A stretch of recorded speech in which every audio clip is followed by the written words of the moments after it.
day 3. It's always a little scary coming out here because I don't know what I'm gonna find. When this thing sits overnight, I'm always afraid I'm gonna come out and the pipe's gonna be stuck, but so far so good. And it's a little tight in there, but it's moving. And that coupling right there is 40 feet, so I have a big rock in there that I'm working on right now. Close to 6 o'clock, so I'll get going and hopefully at least be able to get 5 feet, depending if I can get that big rock out of the way. So that's the goal for tonight.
This is what I'm in right now. It's like a really soft clay with small pebbles in it. Okay, so I'll sit on this thing.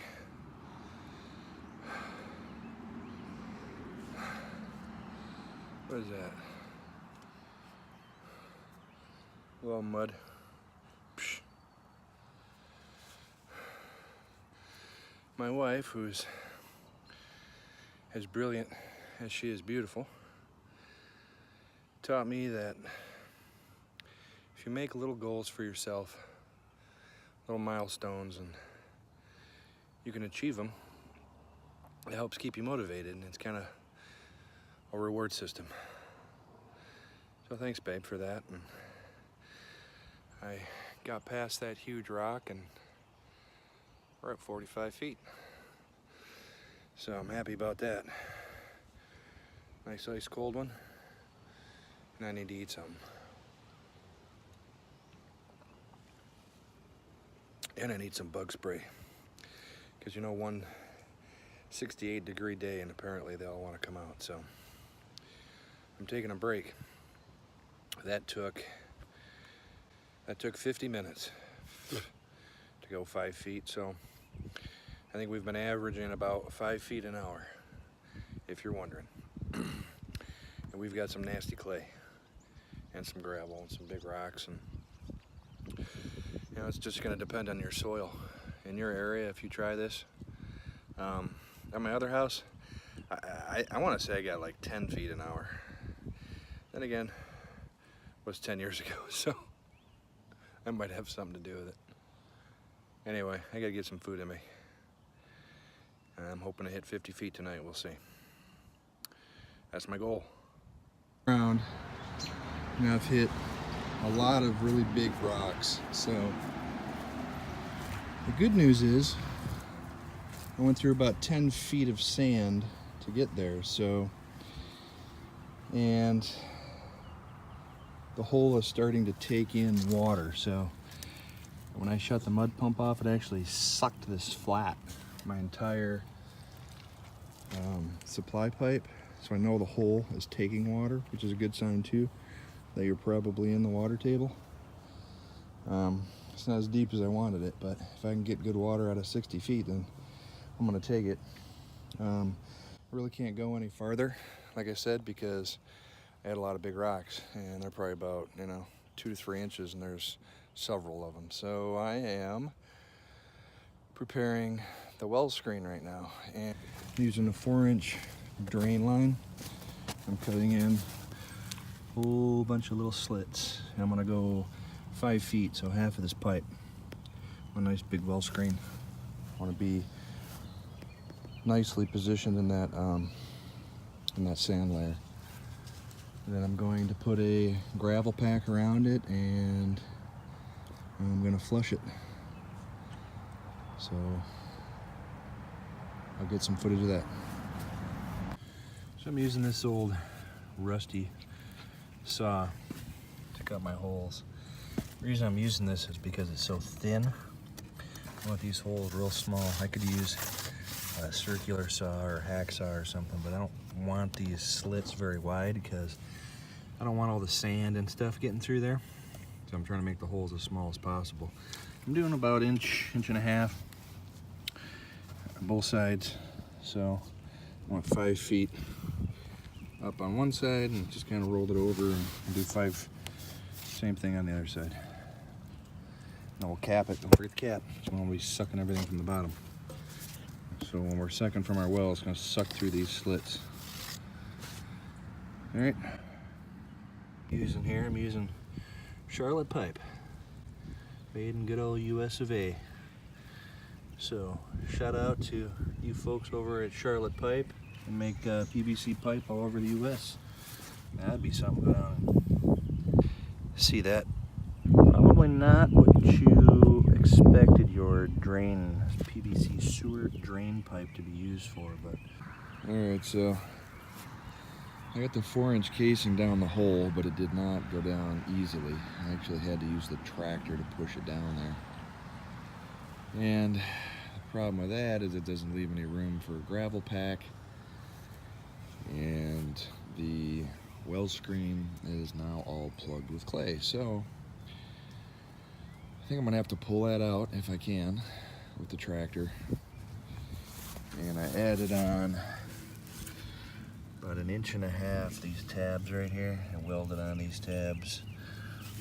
My welds are beautiful, but now I'm like 6.5 inches.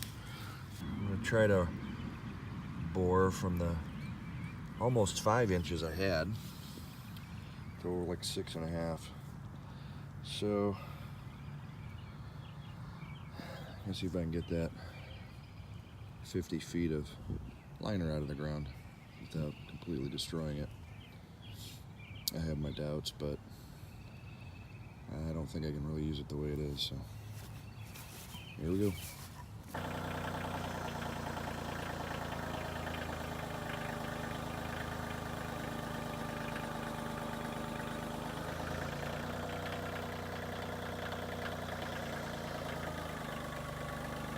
Have I mentioned I love my tractor?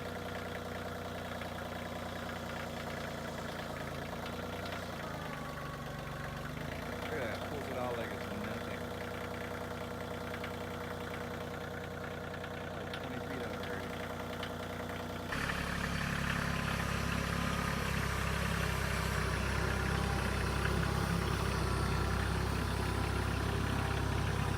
So I got the hole done. I got down 60 feet. At around 50 feet, I hit solid sand. Larger sand, a little bit of gravel in it. Good water-bearing material. So at the same time, I hit some larger rocks. So it was kind of good timing. One of the ways you can tell if you've hit the water table is your pump, your water feed that feeds your drill bit, will start taking water. The ground will start taking water out of your pit and won't come back out. So that's a good sign. The heavy sand is a good sign. So I'm pretty confident I'm in the water table right now. especially when I turn the mud pump off, it sucks all the water out of the supply line and sucks it super flat. So I know it's sucking water into the water bearing sand. So when that happens, you want to make sure you're deep enough, because you're probably going to hit several sand veins, and I hit probably 4 or 5. Most of them are like 1 to 3 feet thick. This one I am 10 feet into, and because I hit those rocks, I wasn't able to actually go beyond that. I'd like to, but 10 feet, a 10-foot column of sand or gravel, sand and gravel mix is pretty good water bearing strata. So I pulled the drill out of the hole, and I got my liner together. I started to feed my liner down the hole in anticipation. Well, first I cut the well screen. After I cut the well screen, I started to feed it down the hole. After I got about 20 feet of the well screen down the hole, it started to hang up. It didn't want to go down the hole anymore. And it was at that time I realized that the diameter of my hole is not big enough. Which sucks, because, I mean, I remeasured my bit, and my bit was actually about 5 inches. But I think a good rule of thumb, and, you know, everything's a learning process, I think a good rule of thumb is make your hole at least 2 inches bigger than your well screen's going to be, because you want the well screen to go down there nice and easy. You want room for a gravel pack. You want room to be able to fit your bentonite down there so that you can seal the well properly. So, in my infinite wisdom, as I do, I got the tractor out and used the bucket to push the pipe down. I actually got it pushed all the way down into the hole. But then when I looked down inside the well, I realized that the water, because the static water level right now is probably only about 3 or 4 feet below the surface. We've gotten so much rain. And but when I looked in the pipe, the water was way down there. So that told me that with all my pushing down through the clay layers and all that, it packed the well screen full of clay, and it's not letting any of the water through. I was like, okay, I could flush it and I could push it and probably clean the well screen out, but I still didn't have enough room to put a gravel pack all the way down and be able to protect the well screen. So what I ended up doing is pulling the entire well screen back out of the hole. I was a little worried it wouldn't come out, but as it turns out, the tractor's so awesome. I love that tractor, by the way. It pulled it out like it was nothing. I think what would have happened, it would have stretched and snapped the pipe before the tractor would not have been able to lift it out of the hole. I forget what the braking force on the bucket of that tractor is. I can look those stats up, and I'll stick them in the subtitles here. But it pulled it out like it was nothing. I got the entire screen back out.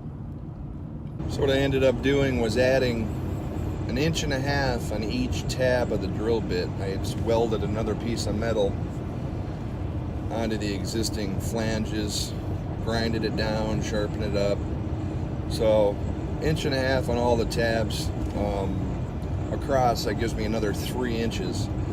So I'm going to rebore down through the existing hole and make that hole bigger. I'm not going to do it. I'm going to have the boys do it, because I'm actually kind of tired of drilling in the ground by hand, because it's a lot of work. I mean, I ain't going to lie. It's a lot of labor. But I feel pretty confident that we're in water. I don't know how much water. It could be a gallon a minute for all I know at this point. I wasn't able to pump from it because my well screen was plugged, so hopefully all this is not for nothing. All right, well, that's the update. That's where we are. And that'll be part 4. This will be part 4, and hopefully I'll have an answer by part 5. And hopefully before you try this, you watch all these videos. Later, people.